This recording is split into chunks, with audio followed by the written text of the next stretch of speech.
Bismillahirrahmanirrahim. Assalamualaikum warahmatullahi wabarakatuh. Selamat pagi anak-anak semuanya, siswa SMK Islam Cipasung. Bagaimana kabar kalian? Aku harap kita semua berada dalam keadaan sehat walafiat. Dan ingat anak-anakku, pada kesempatan kali ini kita belajar di rumah. Selama belajar di rumah, gunakan waktu semaksimal mungkin. Dimana di sini kalian belajar untuk memanage waktu kalian. Kapan waktu kalian belajar, kapan waktu kalian bermain, kapan waktu kalian istirahat, dan tentunya beribadah. Nah, baik anak-anakku, pada kesempatan kali ini, hari ini juga, ini adalah jadwalnya Bapak. Bapak tidak akan berhenti untuk memberikan suatu pembelajaran.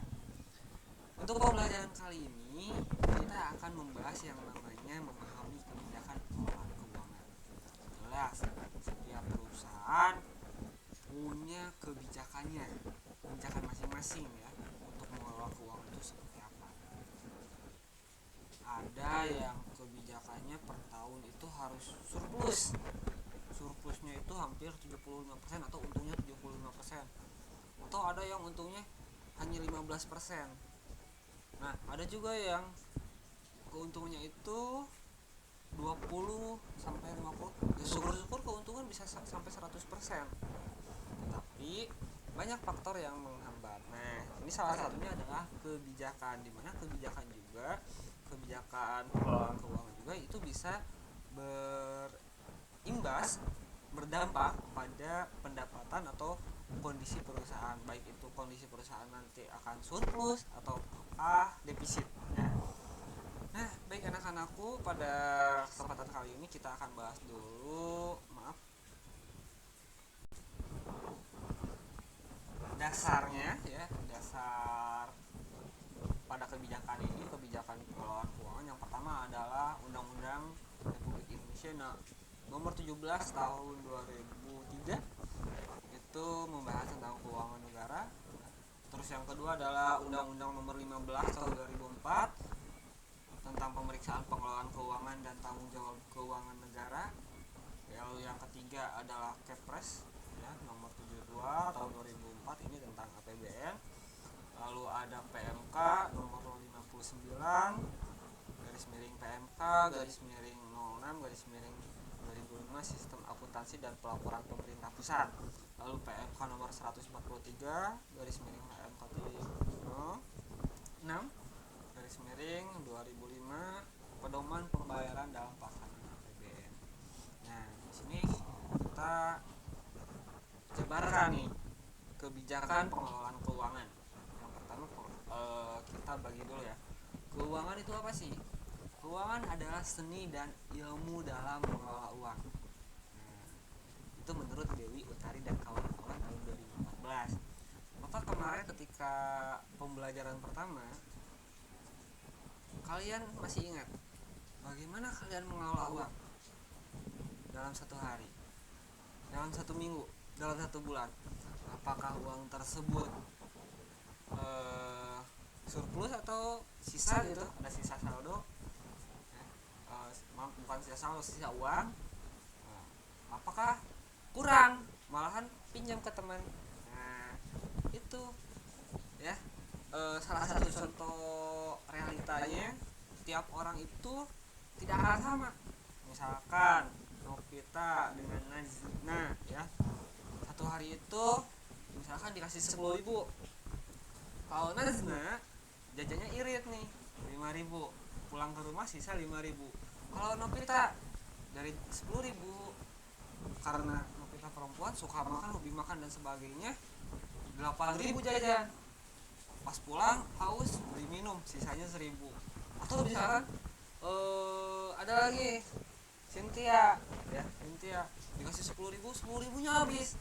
Nah, kalau Nazna tadi sisanya 5.000, Novita sisanya 1.000, Cynthia enggak gitu, kosong. Nah, itu ya. Jadi tiap orang itu punya gayanya, punya serinya ya, itu gambaran ya, gambaran kasar dalam kehidupan sehari-hari. Nah, di perusahaan itu sama. Keuangan adalah seni dan ilmu dalam mengelola uang ya. Lalu yang selanjutnya adalah pengelolaan keuangan. Pengelolaan keuangan yaitu adalah aktivitas untuk memperoleh sumber pendanaan dengan biaya yang semurah-murahnya dan menggunakan dana tersebut seefektif mungkin dan seefisien mungkin. Nah, dimana misalkan perusahaan mendapatkan uang nih, sumber dana dari investor untuk 1 tahun ya, 1 periode, misalkan untuk gaji karyawan, untuk produksi berapa, dihitung tuh supaya nanti tidak ada pos pengeluaran keuangan yang sia-sia gitu, atau misalkan yang over ya, lebih dari yang dibutuhkan gitu ya. Jadi pengelolaan keuangan itu supaya kegiatan kegiatan perusahaan itu efektif, efisien lah ya. Lalu apa sih tugas seorang pengelola keuangan? Yang pertama adalah memastikan bahwa organisasi yang dikelolanya tidak mengalami defisit ya. Itu yang paling tidak bukan paling penting, apa ya namanya, yang paling penting sih laporannya harus transparansi ya, harus transparan. Yang paling penting itu mengelola keuangannya dalam seni ya. Seninya seperti apa sih? Nah, itu dari pengertian, semoga kalian pahami. Nah, kalau tidak dipahami silahkan tanyakan, baik itu lewat Google Classroom ataupun lewat WhatsApp ataupun media-media yang lainnya. Bapak siap melayani kalian. Lalu yang selanjutnya adalah pola pikir ini dan perilaku bidang keuangan. Ini adalah bagian struktur peta konsepnya, dimana dari pola pikir ini penggunaan dana itu terdiri dari 3: harta lancar, harta tetap, dan harta lain-lainnya. Lalu sumber dana, utang, modal pemilik, laba ditahan, penyisapan. Bapak kemarin sudah membahas yang ini sumber dana ya. Harta penggunaan dana juga sudah. Lalu dari pola pikir tersebut ada lagi memaksimalkan kekayaan perusahaan dan nilai tambah ekonomi. Bidang utama keuangan ya, bidang utama keuangan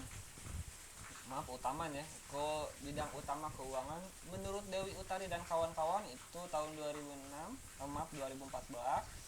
yaitu pelayanan keuangan dan manajemen keuangan.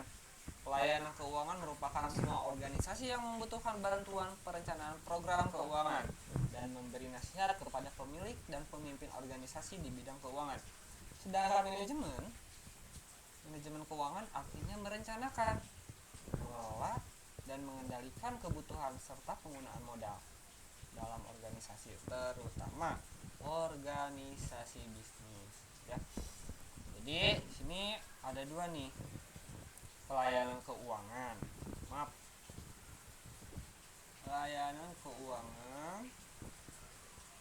ini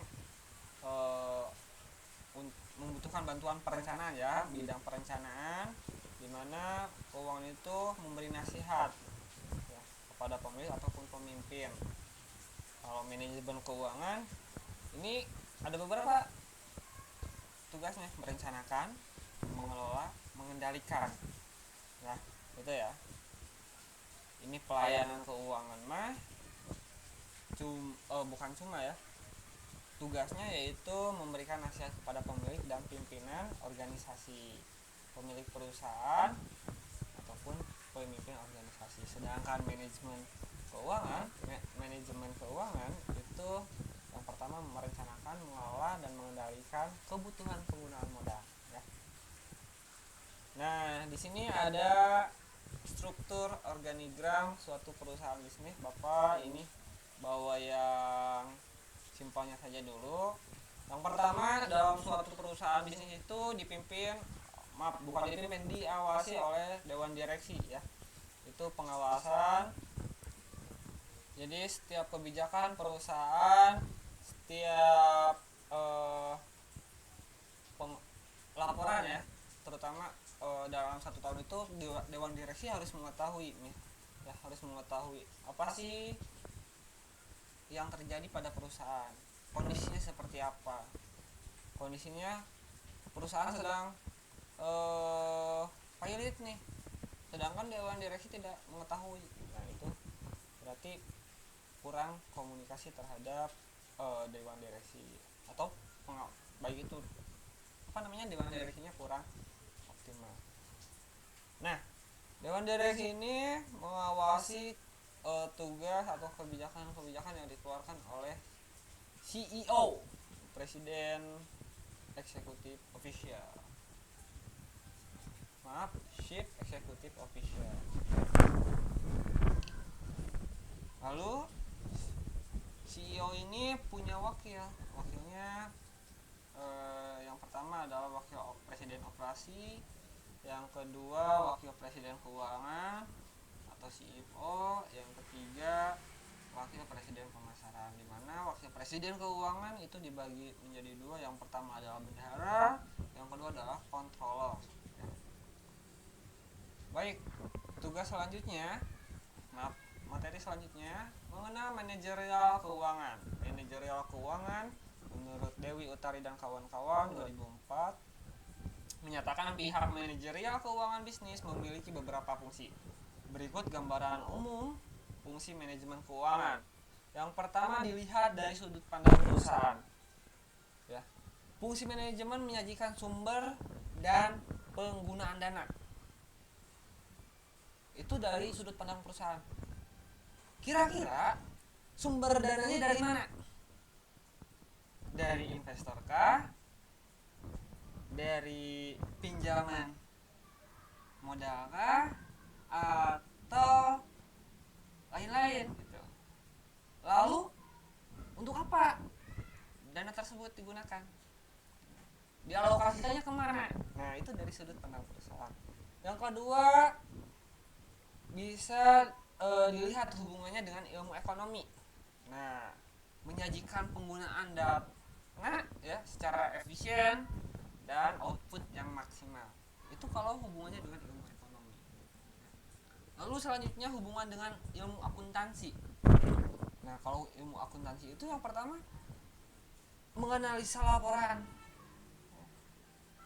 Menganalisa laporan akuntansinya dari berbagai sudut pandang, baik itu likuiditasnya, solvabilitas, profitabilitas, dan aktivitasnya.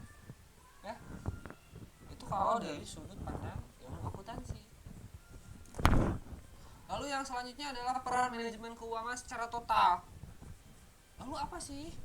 Gitu. Tugas perannya manajemen keuangan secara total ini? Yang pertama adalah menyediakan informasi keuangan bagi manajemen, ya. Bagi manajemen itu yang ini ya. Nah, manajemen jajaran ini untuk mengambil keputusan perbaikan kualitas secara terus-menerus.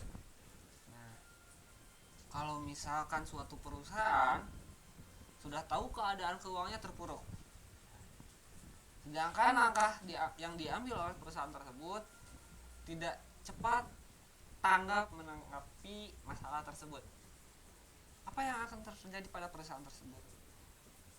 Bapak rasa perusahaan tersebut lambat laun akan tutup, pilot, bangkrut ya, bisa saja terjadi seperti itu. Tapi kalau misalkan hal demikian terjadi lalu di eksekusi atau misalkan diambil kebijakan yang tepat, cepat ya, itu bisa saja merubah keadaannya, yang tadinya defisit menjadi surplus gitu. Atau misalkan dari tadinya defisit naik tidak akan langsung surplus ya, naik dulu bertahap akhirnya bisa surplus ya. Lalu tujuan manajerial keuangan yang pertama bertahan hidup. Apa yang bertahan hidup? Yang bertahan hidup adalah perusahaan ya. Yang kedua menghindari kesulitan keuangan dengan pilot, dengan kepilotan, menghindari ya. mengalahkan persaingan. Nah, kadang ada berbagai perusahaan yang mengeluarkan kebijakan di harga jual, misalkan harga jual ya. Kita ambil contoh perusahaan yang di sini poin ketiga mengalahkan persaingan. Kita ngambil contoh harga motor, misalkan motor inisial H dengan inisial Y, mahal yang mana, murah yang mana. Nah, jangan motor ya, nanti dikira kita bapak gak di endorse ya. Misalkan merek handphone ya, ini kita handphone, anggap aja handphone ya, ini anggap aja smartphone. Ini smartphone A, ini smartphone B. Dimana smartphone A itu dijual 1 juta. Maaf,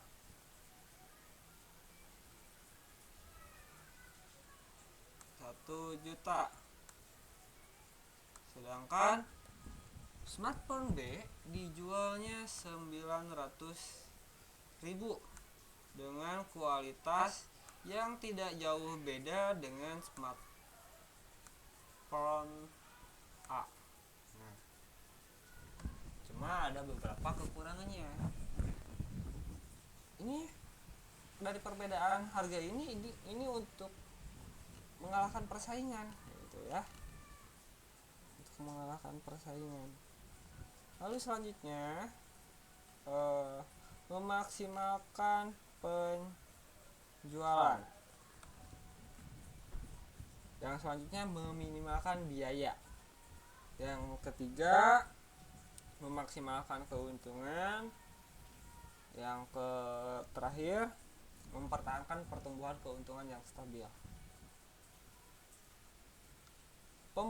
Yang selanjutnya, poin selanjutnya adalah pembelajaran komprehensif manajemen keuangan, di mana di sini yang pertama adalah aktivitas pembiayaan, di mana aktivitas pembiayaan ini terbagi menjadi dua. Yang pertama sumber internal ya, yang kedua sumber eksternal. Lalu aktivitas investasi, di mana aktivitas investasi ini terbagi menjadi beberapa bagian. Yang pertama adalah modal kerja, yang kedua adalah modal keuangan, yang ketiga adalah harta tetap, yang keempat harta tidak berwujud, lalu yang terakhir adalah aktivitas bisnis. Nah, mungkin anak-anakku untuk materi kali ini cukup sampai di sini. Silakan anak-anak jika ada yang ingin ditanyakan, baik itu lewat WA ataupun media-media yang lainnya, karena sudah banyak ya. Dan untuk tugas Bapak sarankan itu dikirim lewat email ya, lewat email. Lalu yang selanjutnya adalah tugas. Nah, tugasnya adalah silakan kalian cari, bukan cari ya. Nah, struktur organisasi ini kalian rubah, misalkan ya di sini adalah wali kelas. Nah, wali kelas. Boleh lah. Kelas. Nah, di sini berarti KM misalnya. KM. Nah, silakan kalian buat struktur seperti ini, struktur kelas kalian, di mana setiap struktur ini punya yang namanya job desk ya. Misalkan bendahara apa ya tugasnya. Lalu selanjutnya adalah tugasnya, selain struktur kelas ini, kalian buat suatu kebijakan, di mana kebijakan tersebut diambil untuk apa ya namanya, untuk menjalin silaturahmi atau apa gitu ya. Silakan kalian utarakan pendapat kalian, kebijakan kelas yang terjadi terutama dalam keuangan. Misalkan contoh, Novita sakit, nah apa yang harus dilakukan ya? Novita sakit, apa yang harus dilakukan? Kalian sudah dewasa, kalian sudah tahu, silakan tugasnya itu ya,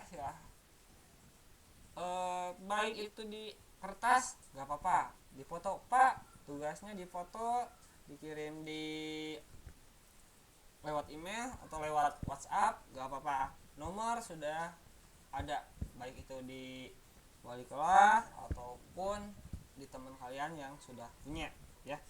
Bapak siap melayani, asalkan kirim tugas di jam kerja. Di luar jam kerja pelayanan agak terhambat ya. Baik, terima kasih anak-anakku untuk materi kali ini.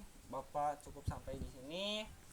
Ingat pesan Bapak, pada saat masa pandemi ini jangan kalian bermalas-malasan, jangan kalian anggap kalian tidak sekolah, kalian masih tetap sekolah, tetapi sekolah di dalam jaringan, kalian sekolah di rumah masing-masing. Dan ingat, kalian sekolah sekarang yang mengawasinya bukan hanya bapak saja, tetapi orang tua kalian. Jadi ke orang tua kalian, mah, pak, saya sekolah, ingatkan, bangunkan saya pukul 7, ingatkan saya pukul 7 untuk segera belajar ya, seperti itu. Dan ingat anak-anakku, jaga kesehatan kalian, ingat protokol kesehatan, bersalaman cukup salam Sunda, jangan bersentuhan, cuci tangan, gunakan masker, jangan berkerumun.